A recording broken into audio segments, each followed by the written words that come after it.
the flag of the United States of America and to the republic for which it stands, one nation, under God, indivisible, with liberty and justice for all. Here it is, October already. Welcome to the October monthly town board meeting. Approval of minutes, monthly town board meeting of September 6th. So moved. Second. Second. All in favor? Aye. Aye. Committee reports, Conservation Board. Okay, the Conservation Board met on September 11th. The first application was a continuation. You've heard me talk in the past about it. New York City DEP, Catskill Aqueduct repairs. We had to actually, a lot of this is permitting process, dealing with wetland disturbance, clearance and grading, steep slopes, floodplain development permits. 5 of the 14 work locations are actually receiving these permits. So it's a long process, but I think the most important thing for the public to realize is we're making sure that the work impacts the public as least as possible, and that notices will go out when roads have to be closed. We work with highway and so forth to make sure that that happens, so that the least amount of impact on the citizens can be taken during this very necessary upgrade. Also was Lois Realty post mobile home, basically a replacement of a mobile home. It's because it's actually the fill and excavation falls within the wetland buffer, the 100-foot wetland buffer, the concrete slab, and they're putting in a new mobile home. I also attended on September 22nd a seminar at the sponsored by Hudsonia and also Hudson Highlands Land Trust. Bob D. of zoning and Dave Hardy of planning also attended with me. I thought it was very informative. Picked up some new information. Gretchen Stevens was there. Gretchen has been in a number of classes that I personally attended in the past. Some of the key points to pick up on was she said we should start considering the 500-year floodplain, and also in her estimation, the 100-year floodplain is down to 60 years, which means the flooding that is occurring now is worse than from previous forecasting. So I thought that was an important point. We discussed a number of issues, including conservation easements. Obviously, we went into some actual scenarios and exercises, and some of the things to consider with soil, wildlife protection, wetlands, steep slopes. Something that I had asked the group was in our particular zoning code, we really pretty much offer conserved land, but I was wondering if anyone in the group, because this group was a number of towns, not just Putnam County, but also Orange County, Dutchess County, and so forth. Is there any considerations for applicants proposing preserved land? The difference being that conserved land, they're still able to develop to a certain degree. Preserved land would be actually preserved, and you wouldn't be able to basically touch that. And then obviously some possible additional compensations, such as maybe additional dwelling units, whatever could be offered. So that sparked some conversation. We had to take a look at what we might consider changing in the next year. Dave Hardy from planning basically said he feels that on very large applications, it would seem that the public should try to be more involved earlier in the process, because it goes on for a while. It doesn't seem to, if you don't get the public involved early enough, and then all of a sudden he feels that there's an awful lot of questions being asked by the public later in the process that possibly could be answered earlier. So we discussed pre-application and issues after that, but that was a very good idea. Some other towns are looking at open space inventory and comprehensive plan reviews, and as you're well aware, obviously we finished with our open space inventory, and we're starting to finalize the drafts of a comprehensive plan. So it was very informative. Last night I had a meeting at the Continental Village, their actual meeting itself. I went over a number of issues. Stormwater, discussed it, obviously on the heels of this very heavy rain. Again, stressing the fact that steep slopes, which is mostly comprises this town, it makes those kinds of flooding very dangerous for us. I also talked about septic systems and repairs, which is issues for lake communities and so forth. And there was about 35 people. It was a good conversation, and a lot of good feedback came back from their comments as well. And down there, they're going to have actually their first comprehensive plan meeting on November 8th. I forgot exactly the one in North Highlands, but I think it might be the 18th or later that month. But we are going to be trying to reach out as well in regards to that. So that meeting went very well. And the Conservation Board will meet next on October 9th. Thanks, Mike. Recreation. The Recreation Commission met on September 18th. I was unable to attend, but the census of the meeting was to prepare the budget for the 2019 calendar year. Amber also reported that they were looking for a bus driver, part-time maintenance worker. If anybody's interested, to contact the rec department. The next meeting of the rec commission will be on Tuesday, October 30th, which I think is Halloween, so that'll probably end up being rescheduled. Yeah. So- Halloween is the 30th? 30th? It's 31st. 31st. Never mind. So it'll be the 30th. You're looking for any excuse you can get to. I You just am, want Halloween usually. to happen. I do. I love it. Absolutely. I hate That's it. Halloween. All right, thank you. I don't know why. Philipstown Coalition that cares. The Philipstown Coalition that Cares met on September 26th. It was a thin crowd, but I'm glad that, we're starting this up again after, we follow the school calendar year. So there wasn't many people at the September meeting. I'm hoping we can, rejuvenate the crowd. We do have a great coalition made up of, school administrators, law enforcement, clergy, and most of all, community members. It's a true coalition. They discussed new resources for struggling families in our area, including a family navigator that serves Philipstown, and Danielle Pack-McCarthy, our town of Philipstown Addiction Resource Coordinator, gave an update on the work that she's done, which is extensive. I won't go into details. I'm just going to continue to encourage people to come out to our meetings. We will be meeting every other month now, according to our new bylaws. That would maybe hopefully get more people out, since we're not meeting monthly. We get more work done, during that off month, and be able to report every other month.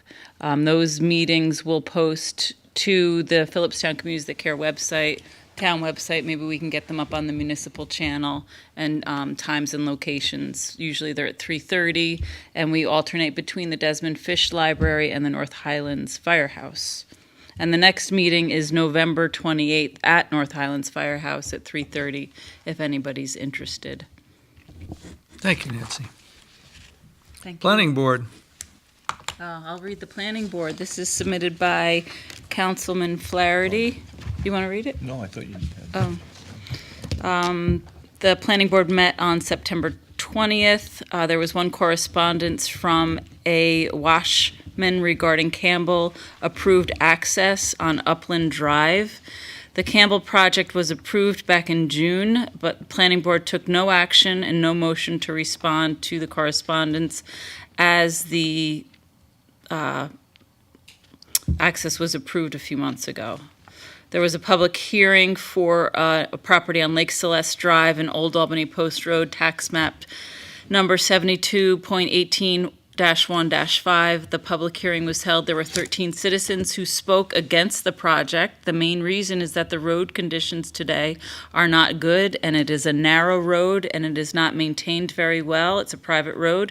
There are 19 houses on the road already, and 6 are considered to be used full-time. A public hearing was closed, but the board will take written comments until October 4th. In Old Business, Garrison Property Holdings LLC, Whippoorwill Pond Road, a negative declaration under seeker was a resolution, and application was approved. There was a tabled application for Terrell Fratzy at 220 South Highland Road in Garrison, and a new business, SEJE Realty, 1510 Route 9 in Garrison. There was an application seeking to amend site plan approval for changes to certain areas on the approved site plan from March of 2918, but I'm sure it means 2018. The changes of concern are 2 areas where additional outdoor storage has been added. The first change is a northerly extension of the approved outdoor storage area. increasing it from 800 square feet to 1,034 square feet, an increase of 212 square feet. This will also extend the fence to the screen area. The second area is new and will cover 600 square feet against the west face of the retaining wall on the easterly side of the property. The board declared this a minor project. They will be the lead agency. There is an unlisted action. It will be referred to Putnam County as well as the Conservation Board, and no public hearing is required, and a site visit is not necessary. The meeting was adjourned, and the next meeting is scheduled for October 18th at 7:30. Thanks, Bob. Thank you, Bob. The one thing I would say about the issues on these private roads is, it behooves everybody that lives there to form an association so they can take care of the road. Yeah. And we're going to have to start using some sort of leverage to force this issue because, We also saw the other end of that after Irene, where there was no property owner's agreement on the road. The FEMA would not put any money into restoration Yeah. of the road. The bridges that were yeah. not under a property. Yeah, if you have a owner's- homeowners association or road maintenance agreement, Right. and people are getting along and everybody's contributing, it's going to be much better, but Yeah, there's always. You're a- right. I was up on Upland today, and it was really bad. Even just to get up the cliffside. Uplands, we have to talk Yeah, about. We're yeah. actually considering some action up there. So we'll see. But we did codify that in the new zoning code, that For a new any sub- new development. Any new that development, but they have to have a what covenant. we ought to do is, anybody who wants a building permit on the road, the answer is no until you guys form a road association. Oh. Nobody gets any permits for anything. Yeah. So that's something we ought to consider. All right, zoning. The zoning board did not meet in September, and as of today, we still don't have a date scheduled for October. There was one applicant in September, they pulled their application, so we're waiting on something for October. Well, they certainly put their time in over the summer with the cell tower. Highway.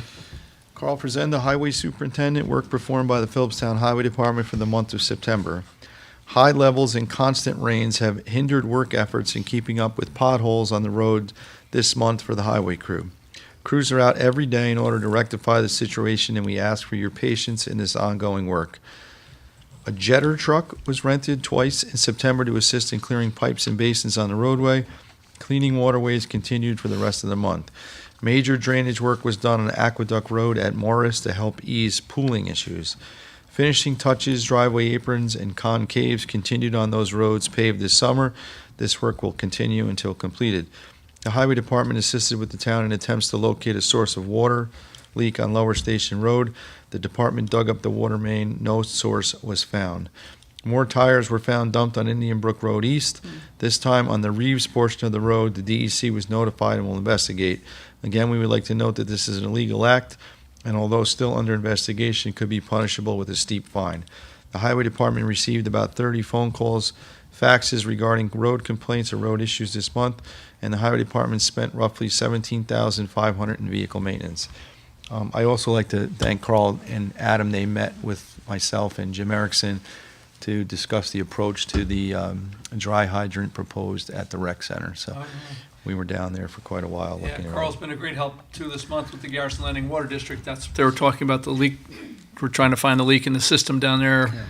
So it's been but we've got it isolated somewhere between the parking lot, actually between the last house on the system up from the Metro North parking lot and this system head. So we've been working our way back for about a month. We're going to dig another hole up there outside. We think it might be the service to the last house. It's either that or it's at the tank. I mean, it's coming off. It's a connection. It's not the pipe. So we're going to dig one more hole and then hopefully get it figured out. But it's been a bear of a problem. But we're still working on it. I guess next Tuesday they're going to dig up the road again. They're going to cut the road and dig it up. So it's So thank you, Carl. yeah, thanks to Carl for all his help. As far as building land acquisition, we have an agenda item tonight, number 3, so we'll talk about that when we get there. I have the library report too, Oh, if you okay. want it. But I'll make Sure, it go really ahead. quick. This is submitted by Jillian from the library. Reminder that the Butterfield Library has a unique lending library collection. It includes humane animal traps, raccoon and feral cats, and small mice cages. They have yard tools, power washers, leaf blowers, camping and hiking equipment, museum passes, including the new Frick collection and NSY Empire passes, and cake pans. All you need is a library card. So great. I know, noisy stuff. The Friends of Butterfield are holding their annual calendar raffle. Thank you to all that supported them. The library offers weekly walk-in tech help. Visit between 3 to 5 p.m. on Fridays. Ask for Patrick. If you cannot make a Friday, email the library and they will arrange a one-on-one session with you. Planning for the new Jean Marzolo Children's Room is underway. The new Children's Room will include spaces for many activities. The Media Lab, an enclosed glass wall room to create and learn. The Story Hour Room, a glass-walled room for story hours and family play.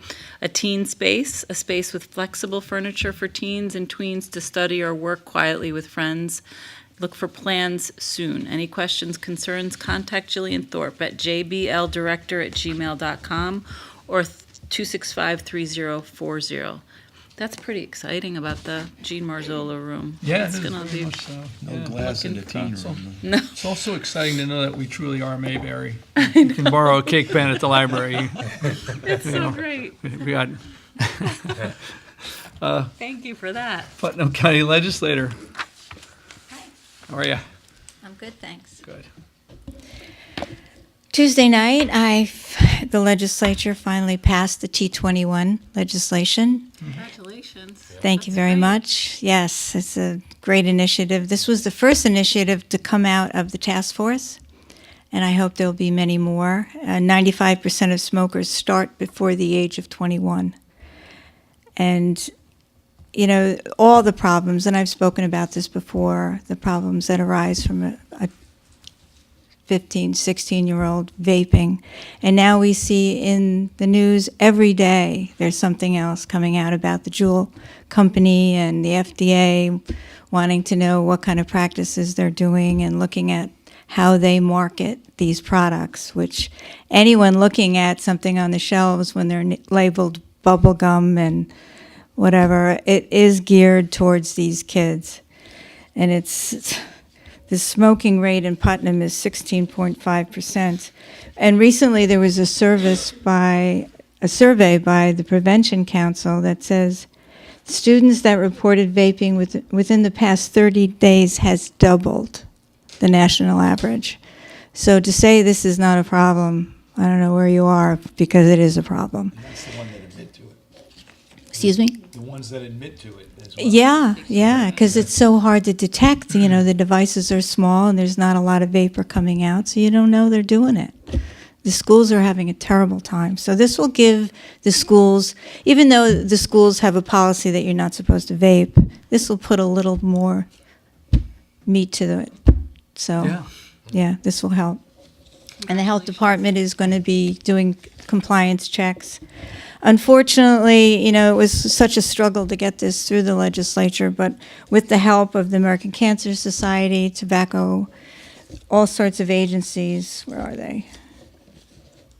The American Lung Association, Campaign for Tobacco-Free Kids, the American Heart Association, they were all behind this, and they helped me lobby for it. So I want to thank all those representatives. It was amazing. They, you know, discreetly contacted a lot of the legislature that were really just, you know, you don't want to take away anybody's rights. You don't want to say, you know, you're 18, you can go to war, but you can't smoke. But come on, let's think about smoking. You know, we should be putting air in our lungs, nothing else. And, you know, they really say that there's a link between addiction to nicotine and other addictions, you know, so this task force is really looking at everything. And unfortunately, we did lose another poor soul to heroin last 24 hours. So, and this person was in treatment, so it's scary business, as we know. I spent... getting onto different subjects. Spent a lot of time with Cicely and Amber at the rec department. We've had multiple meetings about the the Friendship Center rather. And they've come over to the other side of the county. They've looked at other senior centers over on the other side, and we've come up with a really good working relationship with them. The Butterfield Friendship Center, the Philipstown Friendship Center, to stop calling it Butterfield, hopefully we'll have a soft opening around the 26th of October.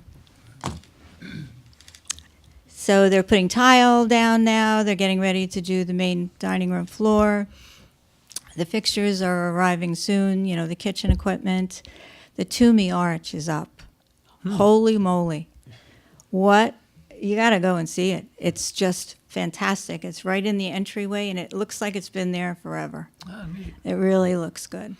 I have to find out a little more history about the arch so we can put a plaque next to it and so people will know, because if you don't come from here, if you're not lived here forever, you don't know what the Toomey Arch is. It was a doctor's wife that dedicated that for the wing that was built in the 40s, Sounds right. something like Yeah, that. Dr. But I'll Timmy. have to check those facts. So we've been discussing, programs already because Amber wants to start putting it in the next book. So the activities that have been added to the Philipstown list are social dancing, line dancing, art, of course, stretching and exercise, chair yoga, Tai Chi, which I think is very exciting, A Matter of Balance, which is an 8-week program for people that have, trouble with mobility. Crafts would be arts and crafts, billiards, bingo, cards, coffee and conversation, which will be like if they have any questions about something that's happening in the area or, health-wise. Music appreciation. There will be the pool table in there. They'll be playing cards. So we're working with Amber to continue the continuity. We're going to take over the shopping shuttle so they won't have to do that anymore. I'm trying to alleviate some of the things from Amber so she can concentrate on other areas. So we'll do as much as we can through the county. So we're looking for a piano, if anybody knows of a piano. We'd like to put a piano in there. We have the money for a pool table, and that's making a lot of people happy. But it looks great, so it's exciting. Thank you. Again, Nice. if anybody wants to go, they're very open to people coming in. They're glad to give them a tour, Tom or Nick. You ever get to visit a construction site? I know, you can't wait, right? If they have an event where the county executive's coming over again, we'd love to, be invited and included on Sure, that. That'd be great. Sure. Well, or the opening. It's only a couple of weeks, so hopefully things keep going like this. In construction, you never know. But that's what they're saying. Hasn't rained much at all. Yeah. Been nice. Just one more thing. The proposed budget was presented last night. It's $159.8 million. This is a net increase of $4.4 million over the 2018 adopted budget, or a 2.9 spending increase. So we'll be spending the next 3 weeks going over every department. I'll have more of a breakdown the next time I'm here of what each department. You also can go online. The whole budget is on the county website to look at it, but it's only I got my own to preliminary. look at. What? There it is. I have my own to look Yeah, at. right. This one's pretty fat too, let me tell you. So the average homeowner assessed at $277,000 will see an increase of $24. So, any questions? Anything? Good. No, we're good. Okay. Thanks. Cemetery Committee. Okay, the cemetery committee had 5 field visits. Basically, 2 of them dealt with some extensive mapping in the Cedar Street Cemetery, coming up with some really interesting finds and so forth, where the Cedar Street Cemetery is becoming more and more, I think, called the child cemetery, as we're finding more and more children having died at a very young age there. 2 times also was with the stonemason. If you haven't been to the Cedar Street Cemetery right down the block, even within the last few weeks, I would say go take a look. I was there today with them. It's fantastic, the differences. Yeah. We were there doing some mapping. Julie Skanger is fantastic on research. I've never seen anyone like her with the knowledge she has. And we were doing a few that were broken. And John was there the time prior. John Benjamin, who's a stonemason, really does fantastic work for us. And he not only repaired them, but solved some mysteries that she had about the families and so forth. So that's how deep this gets. So it's really fascinating, and if anybody wants to join, we're certainly open to new members. I'm sorry, is he pressure washing? Because they look actually clean. No, they fell over. They fell over on the face side. So now as they're up, they look like they're brand new in many ways because they've been protected. Yeah. So he does take, for instance, some of them are actually broken in pieces, and what he has to try to do is he'll actually take them back to his place to format them and get them straight and different ones and so forth, because we have a number of them that are broken in there, and we try to, put them together. Elmer's glue. Yeah, there's a huge, I don't know what they call, I don't think it's a chalice, but it's going on that one in the rear that's the Taylor cemetery area, and they're gonna have to lift that with a huge tripod, and they're really hard workers. All three of them, like John's in his 70s, and the other two are around. I mean, they're really hard working men, and so that, and also spent some time in the North Highlands Cemetery, which is another one we have up on Horton Road, and cleared a lot of the branches from the evergreens down so that there's a better view into the cemetery as well, because it was starting to get to where you couldn't even see it, and along with the paths going in. At some point, we'll switch restorations to that, maybe next year, maybe by the fall of next year, we'll switch to North Highlands.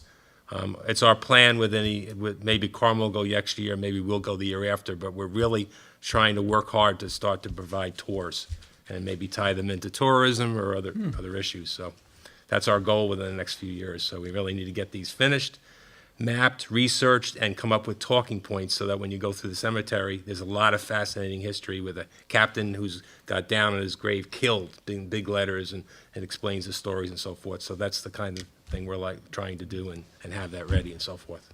So it's really amazing. And our next meeting is on October 9th. Thank you, Mike. All right. Before we start, I do want to recognize that Kimberly got married, so congratulations. No longer Kimberly Hyatt, right now you're Kimberly Mazuka. Dennis, congratulations, though. It's very nice. Blushing again. All right. Okay, the first item on the agenda is an honorary resolution for Barnabas McHenry. Is anyone here from Boscoville? I don't think there is anybody. We just want to read this into the minutes so it officially goes in there, and then this will be presented at a ceremony at Boscoville, or no, at the Historical Society, I believe it is. He's being honored at. But whereas Boscoville House and Gardens is a landmark, a historic treasure, and a vital cultural resource in the town of Philipstown, the county of Putnam, and the state of New York, and whereas Mr. Barnabas McHenry has served as a trustee of Boscoville House and Gardens since 1965, and is currently the president of the board of its directors.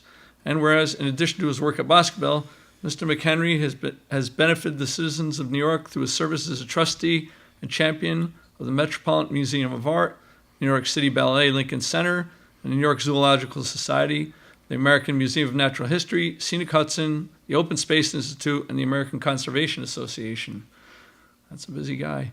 And whereas Mr. McHenry has served the state of New York as Palisades Interstate Parks Commissioner and as the founding chairman of the Hudson River Valley Greenway, and whereas Mr. McHenry has served in the United States of America as a first lieutenant in the Army, and whereas, in consideration of his many years of service to the residents of the town of Philipstown, the county of Putnam, the state of New York, it is fitting and proper that the town board adopt a resolution recognizing and thanking Mr. McHenry.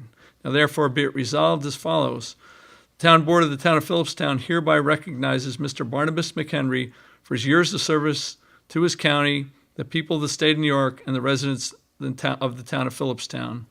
The town board of the town of Philipstown, on behalf of itself and all residents of the town, hereby expresses thanks and gratitude to Mr. Barnabas McHenry for his work at and on behalf of the Metropolitan Museum of Art, New York City Ballet, Lincoln Center, New York City Zoological Society, the American Museum of Natural History, Scenic Hudson, the Open Space Institute, the American Conservation Association, and especially Boscobel House and Gardens. A copy of this resolution, duly certified and sealed by the town clerk, shall be presented to Mr. Barnabas McHenry on behalf of the town of Philipstown. Signed the town board and the town clerk. So we'll be presenting this. Who knew? Wow. I know. That's A an interesting. lot of service for a lot of years. Need a 19 resolution. Could I get a motion on the proclamation resolution? So moved. Second. Second. All in favor? Aye. And I vote aye. Aye.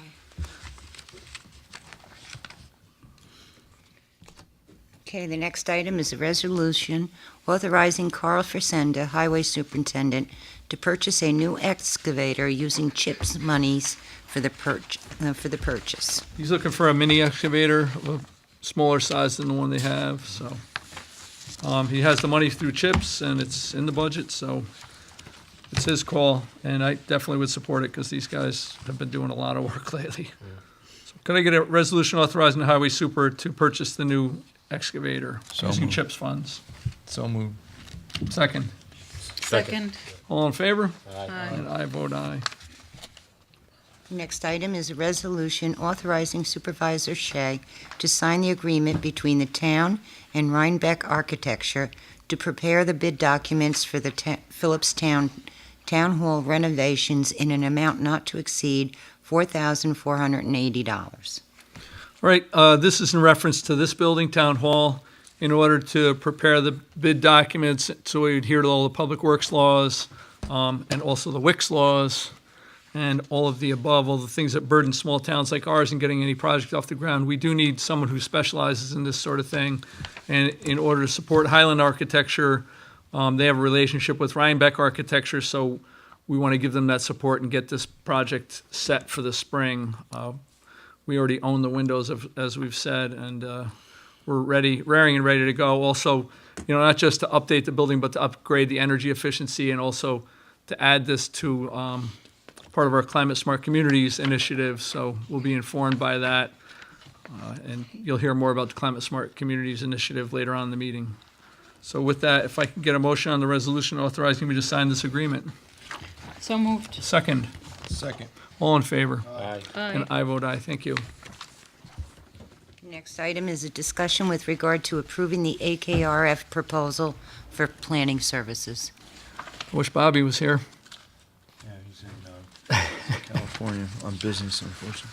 Do you want to table this till next Wednesday, or is this, yeah, could I get a motion to table this agenda item till Councilman Flaherty is back, since he's the planning board liaison? So moved. Second. Second. All in favor? Aye. And I vote aye. Item 4 is tabled until next Wednesday, and we'll be meeting again.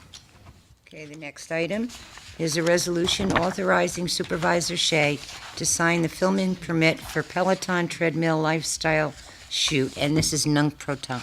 Peloton treadmill lifestyle shoot. I wish I'd known right. Yeah.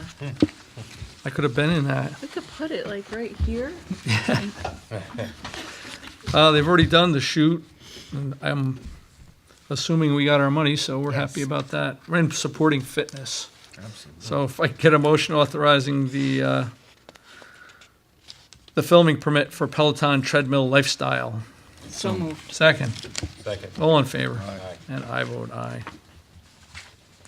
Okay, the next item, Roberto Mueller, to discuss the Community EVSE survey and Philipstown Employee Commute Survey, seeking approval to move forward on this endeavor. Hey. How you guys doing?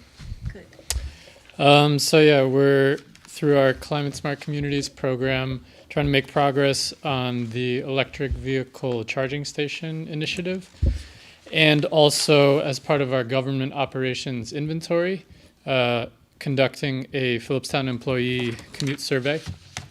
So I think each of you should have a copy of both surveys. Just very briefly, starting with the electric vehicle survey, the front page is describing all the details of what charging stations are, different levels, why Philipstown is looking at a level 2 charging station. describes the cost and also potential users of these charging stations. Oh, sorry, I'll pause in case not everyone has one. All right. And then the backside just has 3 simple survey questions asking if people drive or were to drive an EV, would they use a level 2 station in Philipstown? If they themselves wouldn't use one, would they support other people in the community using it?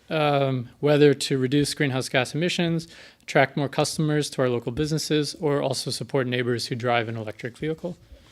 And then the last question is asking, we're in Philipstown, and I put in including the villages of Cold Spring and Nelsonville, just to make sure people thought of Philipstown as a whole.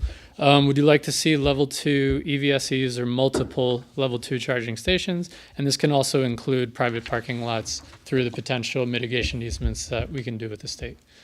So the idea is basically to get public input. Where would people like to see it? And then based on all of the public input, if anything is feasible, try to move forward thereafter in pursuing an optimal location. Where will these be distributed? We can have. So that's my question. How we can. So, for example, we have through the Philipstown Community Congress means of sending it out. The Climate Smart Communities Task Force has put together a small website that we can also try to publicize through. The libraries have offered to have copies, and we can also do this as a digital survey. Through something like SurveyMonkey, for example, All right. which would just increase the access to it so that people don't have to have physical copies. It also simplifies collecting the answers. Right. Do any of you have suggestions You about? could e-blast it too, right I there. can e-blast it and I can put it on the Okay, town website. so we can do it through there. Yeah, that would be good. Okay, so basically the idea is the more public input we have early on, probably the better. And it's also a means of trying to raise a little awareness about one of the initiatives within the program. That's great. And then the second survey is not required for our government operations inventory, but is highly recommended in terms of quantifying the amount of miles and really the amount of gasoline or diesel that's used in commuting by Philipstown employees from their home to either town hall or whichever departments they're working at. So this should be optional. The questions are pretty straightforward in terms of enter your job title. Do you work full-time, part-time, seasonal? These are all attempts, I guess, to quantify the amount of miles over the course of the year. How far is your round-trip commute? How many days per week do you commute? How do you normally commute? Type of motor vehicle, what is your vehicle's average miles per gallon, and also do you carpool with at least one other person occasionally. And so this survey was developed by Europam Govern and a partner of hers who are helping us with our Climate Action Planning Institute. So other communities in Ulster County that are in this same group are submitting the same survey to their employees. So I guess similarly, how would we go about distributing that? What we could do is just print a bunch of these. We'll take them to each department, hand them out, and say, "Look, we'd like to get these filled out." Sure. Yeah, it takes. I mean, the fact that like it takes a minute 60 or two. seconds to do it, Right. we're not. And you could email each department head too, and they can distribute them to their employees. We'll get you those Okay. email addresses. Yeah, I mean, it's highway rec and here in this building, so it's not. And I don't then think it's going to be overly burdensome. should I also with Continental Village Park District? I don't know how. Or the Water How District. much commuting they do there? Too. You're talking. They Mike they Phelan both probably and, live pretty Ralph. close by. Yeah, they both live. But maybe they ride their bikes, and we should Yeah, give them a I chance. could get them both copies. I'll deliver theirs. I'll hand Okay, deliver yeah. theirs. So So we'll just make copies of this and we'll get them out. okay, great. It's easy enough. I could drop them off.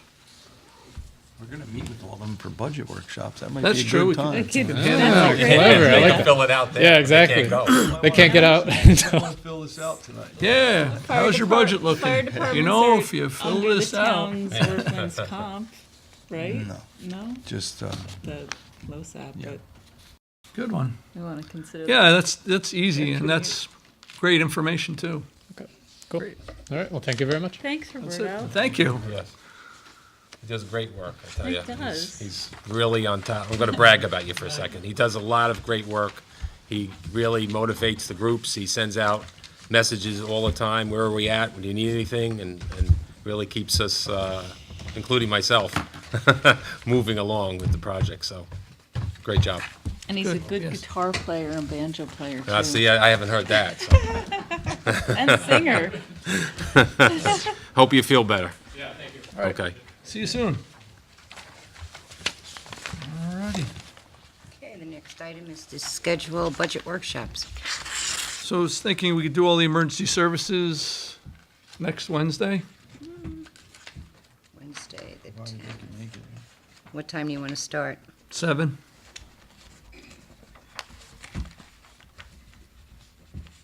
And then the following Wednesday, we do rec and highway. Well, I mean, we give them each a half an hour, and we're not reinventing the wheel here. I mean, there's going to be some change in personnel at recreation. I want to speak to Amber beforehand, but, you know, we've gotten their budgets, and highway's a little tardy, but nobody's going, you know, everybody understands the cap, and that's basically driving the budgets. How we allocate things, obviously, we want to get into the details somewhat, but let's do the following Wednesday, also at 7 p.m. So it's Wednesday, October 10th, 7 p.m., and Wednesday, October 17th at 7 p.m. Great. I received a phone call today from a Mrs. Totora. I think she's from Upland Drive. Yes, Lucille. Yes. Yes. Upland. She wanted to request a workshop. Yes. Mhm. Yeah, she spoke to Can me we about it. schedule something, or? So budget Regarding Upland Drive. budget season's a little tricky, but maybe you can forward me her number and I'll give her a call. I've had some correspondence with someone who made a pretty impressive video presentation there. Thank you. It's like that. It's just as fast as email. But And more colorful. you know, just to talk about it in a very preliminary way, I've broached the subject with the highway superintendent. One idea that we've had, or that I had, is to, first off, they would have to petition the town. You got to get more than 50% of the residents, and to do a road improvement project. It's a big undertaking, even though the residents wind up paying for it. It's a big to get ready to do it and to do the bids and get the bonds and do all the paperwork. The administrative part of it is pretty burdensome. So we want to see a seriousness of intent from everyone, and then we want to talk about maintenance afterward, because the highway department is already working at full tilt, and I don't want to just throw that on Carl and say, hey, we're taking on another mile of road, where leaves still have to be blown, drains have to be cleared, and then the big thing in the plowing. And not an easy road. No, that's a tough one. That's a tough one. But at the same time, these are town residents, and it's a difficult situation there. And I appreciate that. I know the whole board does. The other thing that we would have to address is we don't want this to cause a building boom on the road also, because there are a lot of lots that are owned up there that are pre-existing non-conforming lots, and we don't want to get into this thing where suddenly it's open season, because then we're going to have a burden on the water system. We have more drainage problems because of the terrain. So we'd have to look at, you know, upzoning that road. Right. That would have to go yeah. hand in hand. Right now, after Cliffside, it's a virtual driveway. I mean, as you're going Yeah. up, you don't want to run into another car, because you'd have to back down at an angle. I couldn't even think of trying to do that at night. That's how No. bad that is there. So we'd have to ascertain how many Yeah. residents are on the road, and then we'd have to get a budget together of what it's going to cost, and then inform them, here's, because we do it ad valorem in the tax bill every year with the improvement projects, what it's going to cost them. It's got to be done with an SIB, statutory installment bond, over the course of 10 years. So, you know, all that information has to be gathered. So it's obviously not going to happen before this winter, but it's something we're discussing in a preliminary way, and I'm just broaching it now with the town board, obviously. So, but I did want to speak with Carl first, because mostly would impact him. The thing that we had talked about was potentially contracting out for leaf blowing and snow plowing. And we'd have to get a number on that. And, but again, these are town residents and that road is horrendous. And I think it could help a lot in on a lot of ways, just not for the residents, but environmentally, if we improved that road and got the drainage straightened out. But again, it goes back to, and this is, that's an ancient problem down there, but it goes back to these road maintenance agreements. We really have to do some work on that and consider these private roads, saying, look, no one on this road is going to get a building permit until you guys come up with a road maintenance agreement and share the costs, because you always get a couple of deadbeats who don't want to share the costs, and they want everybody else to pay for them, and they want to benefit from them. And that's just not a tenable situation for most people, so. Some of the urgency also is that they've talked to me about is some of the people on the closer ends or whatever are in their 80s. And getting out now versus 10, 15, 20 years ago is a lot more difficult for Yeah, them. it's And they're tough. afraid. They're afraid of getting stuck. Oh, They yeah. need service and they can't get anybody in. When you get up top of that road, I'd be afraid to get stuck. It's really is a trail. So, I don't know how the board feels about that, but, just mull it over and then we can talk it over, and I'll get in touch with Mrs. Tortora and see what the feelings are down there, so. Okay, the next is to schedule the public hearing for the 2019 proposed budget. The suggested date is November 7th. All right, perfect. We have the dates there, times. It's all gonna be beautiful. November 7th? A day that will live Yeah, it in has to- infamy. It has to be, No, the 8th. Opera tickets. Sure, go to the opera. No, we'll go on the 8th. All right. All right, so that's fine. okay. Perfect, thank you. And one other thing, I need a resolution for you to authorize me to advertise for the 2019 highway material bids. Oh, okay. So you want that right now? Could I get a motion on a resolution authorizing the advertisement of the 2019 highway materials bids? So moved. Second, Second. all in favor? Aye. And I vote aye. So, Let's get it out there. November 7th at 7 p.m., right? This is 7:30. 7:30? Okay, 7:30. Sorry. At that point, it's a formality. That's adopting the budget. Yes. One thing, just since we're looking at the Continental Village Water District, they're going to be shutting down the aqueduct at the end of this month. And the aqueduct supplies the water to the residents of Continental Village, so it might be a problem.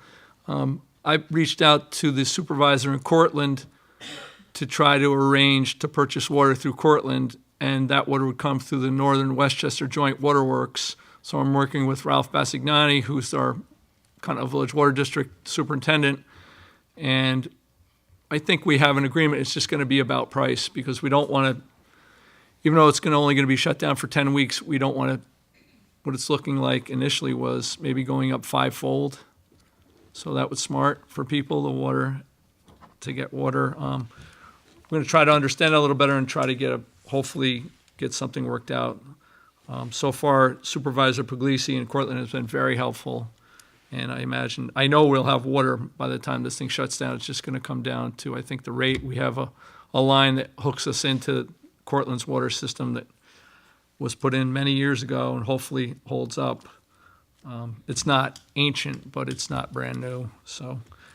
But it has been used occasionally. It is only used when the aqueduct gets shut down. But they're going to be this will be happening for the next 5 years. 10 weeks a year. It'll be shut down. So it'll be shut down by the time they're done for a full year in, aggregate. It's a little nerve-wracking just to have these kind of things come up, but along with the Garrison Water District, along with several other issues. But water has really become an issue here, even on the East Coast. So, but the aqueduct does need to have something done to it. It's been that system, I don't know when it's from, the late 1800s, early 1900s. Yeah, it is. That's an amazing piece of engineering. Maybe we can have informational meetings just prior to the shutdowns and tell people to try to watch it if they can, to keep the water usage down during those 10 weeks if they can. Yeah, it'll help Yeah. us, and it will also help them with their bills. Right. So, all right. Okay, the next item is the code enforcement monthly report. The fees collected $18,130.63. 41 permits issued, 2 additions, alterations, or repairs to residential buildings, 39 all other permits, pools, sheds, decks, plumbing, HVAC, etc., 49 COs issued, 2 stop work orders issued, 2 inspections of public assembly, 3 inspections of commercial occupancies. And he made a note here. Yeah. Please display house numbers. First responders need them so they can help you in case of emergencies. And this harkens back to Councilwoman Budney, Betty Budney, because that was, Yeah. she initiated the 911 numbering system in the town of Philipstown, and at every meeting, she said, have the numbers on your mailbox, or have them plainly displayed out in front of your house, because if you do have an emergency, the only way they're gonna find you is if you have a 3-inch tall set of reflective numbers. Or bigger. Yeah, even bigger, yeah, but at minimum of 3 inches tall. Go out on the darkest, rainiest, worst night and try Exactly. to find somebody's number, and that's what Yeah, you're basically up exactly, yeah, against. because that's when things happen. It's really an issue out, I mean, the villages are easier as streetlights and stuff. Right, but you yeah, get yeah. out in the Highlands and Garrison, Continental Village, it's But not easy to find. It's surprising that people still haven't done this. It's a simple thing. You can go to a hardware store, get the numbers, and post them. You really should do it for you and your family, and for the emergency service workers who are trying to, help you. But I just noticed in going down to the landing so much lately, how many houses are not numbered, even right along the road. It's just, so It's it's really stressful when you're in an ambulance, as the ambulance driver looking for a house going to be more number. stressful the person who's having a heart attack. So get those numbers up. Okay, the next is for the Village of Cold Spring. Fees collected, $1,449. 2 permits issued. 1 alteration, additions, or repair to residential buildings. 1 addition, alteration, or repairs to commercial buildings. 7 COs issued. And that's that. All right. Thank you, Tina. And thanks to Greg Winter, our code enforcement officer. I have 2 things. One is if anyone has a candidate they would like to nominate for the Youth and Adult Volunteer Service Award. This is a county award that takes place every year. The 34th Annual Awards Dinner will be held on Thursday, April 11th, 2019, at the Putnam County Golf Course. So if you know somebody you think would make a good candidate, nominate them, and they can be recognized. I think it's important that, especially at this time, that youth get nominated or recognized for things they're doing that are having a positive influence on the community. Do they have a deadline for the nominations? November 30th. Yeah, I think it is. I don't have my glasses. Maybe you can look at it. My glasses aren't working. They're not working? No. Turn them up. I can't hear. I think it's November 30th. Oh, is Yep. there? Nomination deadline. November 30th is the deadline. So get those nominations in by November 30th. But I Yeah. know we have a lot of We've got likely a- candidates here in town.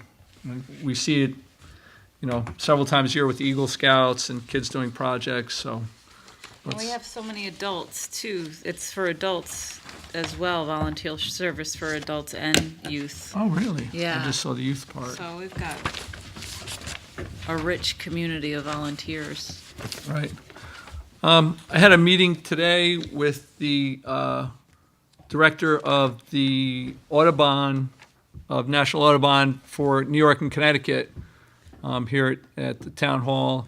And this, for Audubon, I mean, every year is the year of the bird, but they're calling it the year of the bird, and they'd like us to put together a resolution signing on to that for Audubon's Year of the Bird. There's a 100th anniversary of legislation that protects wild birds this year. That's under threat, not surprisingly, under this current administration.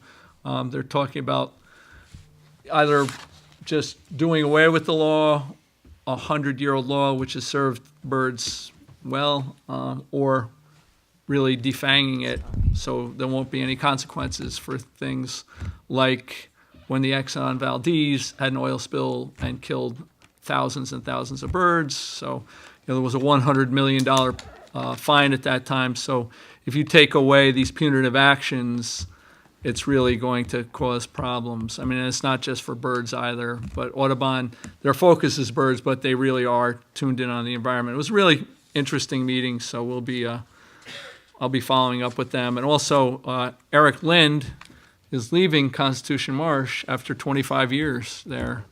So that's a big blow to us because he's just been a real leader on the environmental front in the town of Philipstown. I can't say enough about Eric. I've known him for the entire time he's been here. Before he was director at Constitution Marsh, I worked on the building when Jim Rod was the director there.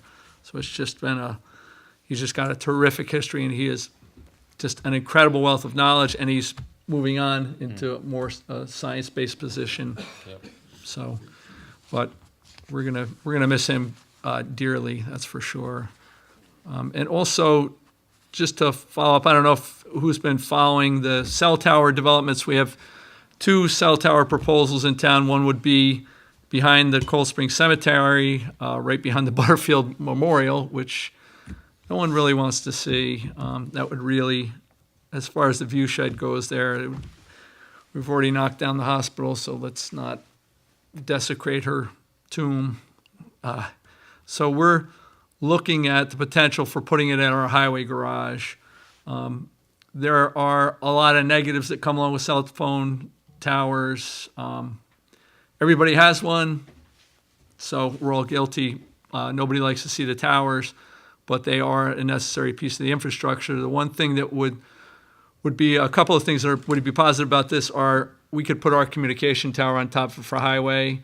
The sheriffs really, really want a communication antenna here in town. They came, I met with the sheriffs, and they would really like to see it. There would be some monthly rent for us on that, which doesn't hurt. But if it came down to a choice of having it behind the cemetery or putting it in our highway garage, I think that we should really consider putting it up there. There's been an offer from Homeland Tower to move it from there. That would settle Nelsonville's issue, settle litigation, or the potential for litigation there. We're already in litigation for the one on Vineyard Road. I was in federal district court in White Plains last month, and I got to say the judges there are really amazing. It's really, when you go before those guys, they really have a way about them to handle these situations, send us out to try to work it out on our own so nobody has to go spending a lot of money on litigation, but also they came back with a settlement proposal that's been presented to the owners, the interested parties on Vineyard Road. They're mulling that over, and I imagine I'll be meeting with them to go over that. The settlement proposal is a drastic change, and it's probably is barring going on with the litigation, it's as good as it's going to get. And again, that's a commercial area. Nobody likes to see them. I just feel like there's an onslaught. We're going to see more of these proposals, and we're going to be defending more of them. But it's something we're going to have to deal with. It hasn't come up for many years. There was an initial wave, and then it died down. Now with the 5G, 4G going to 5G, they need a lot more towers. It's unfortunate, but we're between a rock and a hard place sometimes. They do have the Federal Communications Act on their side, which needs to be updated. But that's just an update on that. Anything from the board? Personally, on that topic, I don't know if they're addressing it, but I mean, it just seems a little surprising to me that it's a federal law, and I understand it being on interstates, and 9 would be considered for us. We don't really have highways other than Route 9. No. And but what's the federal concerns internally if the public aren't really wanting that? I mean, I've watched all of the Nelsonvilles and the other ones and attended a number of them, and I never heard anybody really speak up a lot about these, wanting them. Virtually almost 100 to 0, I would say. And even though there are some uses for emergency services, but it just seems like the community should be able to decide more for themselves when you're not on the interstates themselves. It just seems fair. This is not even the state, this is federal. So I think it's an overreach for them. And I think I hope the industry too is starting to try to look at something besides having these monster towers. It just seems old technology. Isn't there something? We had this half-mile gap on Route 9 and then 301. Maybe. Maybe. Well, that's what they claim. Couldn't they use smaller towers? We have McKeel sitting right in the middle of these two supposed dead zones. Couldn't there be a smaller towers that could possibly cover this gap and feed off of that tower or something that's already there? I mean, I'm not in the industry, but it just seems like they should be trying to get a little more creative than what are we going to come back and hit us with two more towers and, it'll be in Cold Spring next or wherever. It just seems like it's going on and on. Well, tower companies, not surprisingly, make money when they build towers. That's what I was just going to say. So, Homeland and Tower is in the business to building Homeland towers. Towers doesn't own the McKeel's Corner Tower, so whatever happens with McKeel's Corners, they don't make any money. It's a business model. Everybody understands that. I agree 100%. The town should be able to steer our own destiny as far as these things go. We've done a lot to preserve the environment, the ridge lines, the view sheds here, and to have these things sticking up. And both of these towers we're looking at are both the maximum. They're 190 feet tall, so they're tall towers. I mean, they're monopoles, but that's a monopole until you get to the top, and then you have this big piece of infrastructure on top of it. I do have to, or we have to look at this realistically. There's a good chance, well, you go to court, you don't know what's going to happen. And in the settlement, they're presenting an option that they give a little bit and we give a lot in allowing it to be there. But, I'm going to look to the residents of that area to see how they feel about it, and we'll see what comes of it. So I've had a lot of discussions with our attorneys, with Terry Rice, who is the attorney appointed to us by the insurance company, and I'll be back in federal court next week. Just love that. Love that drive to White Plains. Love the whole bit, but that's it. Just one other point on this too is it doesn't seem as though that I could see in there or discuss very much. It seems like personal view shed. Somebody has built a home up here and has a panoramic view of the river or the mountains or whatever, and now all of a sudden this tower comes along and blocks that view. To think that property isn't degraded substantially is ridiculous. And everybody is in the case. I owned a house and I could see a cell tower 400 feet away. But it was between houses and everything, and it wasn't really part of my view shed. So it isn't like it's everybody's case, but these houses are built for these views. Mm-hmm. And to not compensate them or realize that you're really damaging their homes is just ignoring the biggest problem that these towers create for us, I believe. Oh, yeah. I'd rather see it on Route Drive Route 9 than these people. Federal law does not Yeah. take that into account. The view is not even taken into account, so.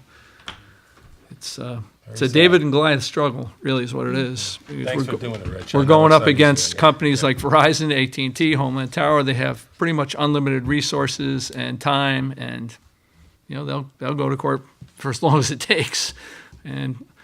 But we're defending ourselves. We had a vigorous process, and the owners will be actually the ultimate arbiters of what happens. So, anything else from the board?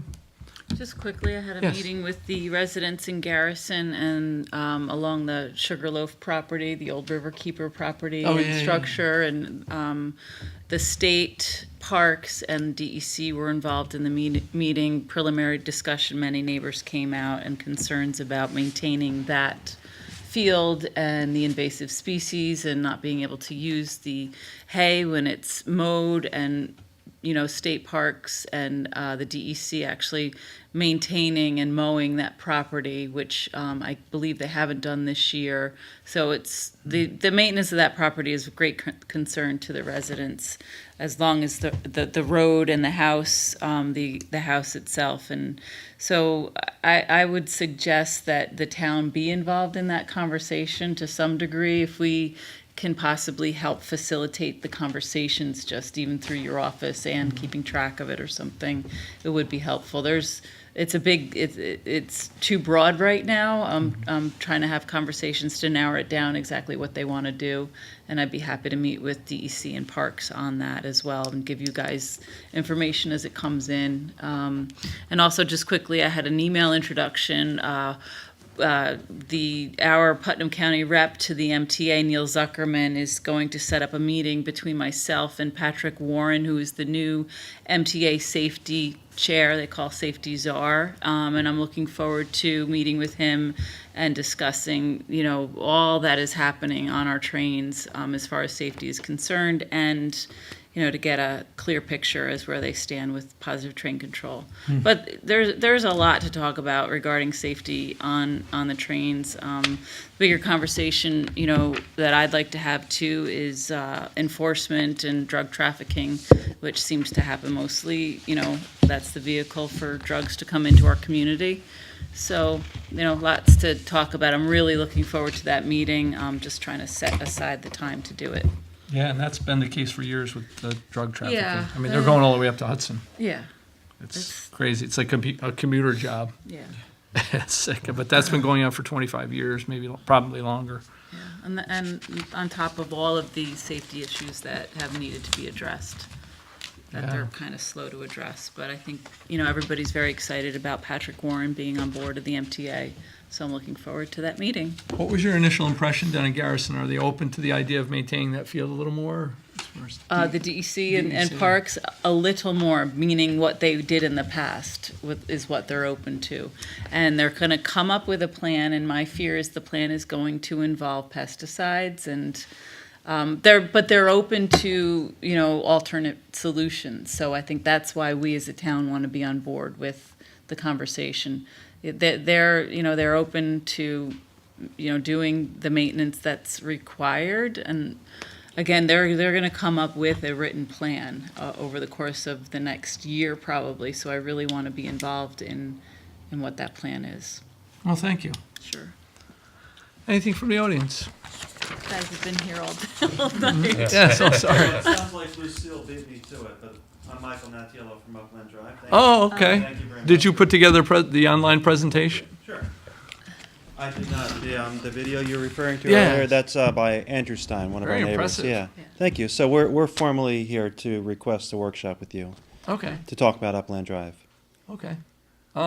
It's difficult for us right now during budget because I we have the next understand, 2 Wednesdays yeah. booked for budget, but, right after that, and I think we have a little time, and we are considering. I know it's on your radar. Yeah, I got Yeah. the emails, I did respond. Great, appreciate it. And have been speaking about it with the highway Great, superintendent. thank you. I don't want to commit to it, but I think we're definitely positive on.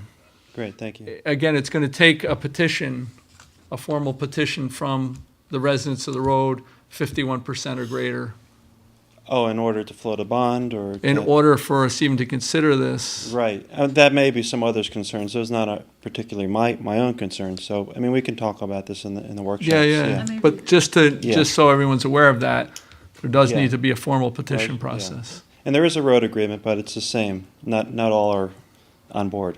So it's going to be the same with that. I think, Well, the petition if you get 51% of the neighbors to sign onto it and it gets presented to the town board, Right.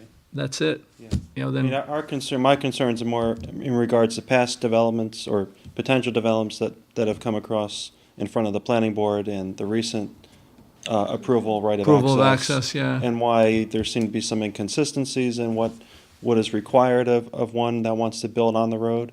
Yeah, currently you'd have to bring the road up to a certain standard. Which, to the best of our knowledge, it's not part of the application process. There was some road improvement aspect to that Yeah, approval. that which was referred by the fire department, but not an engineer to the best of our knowledge. Mhm.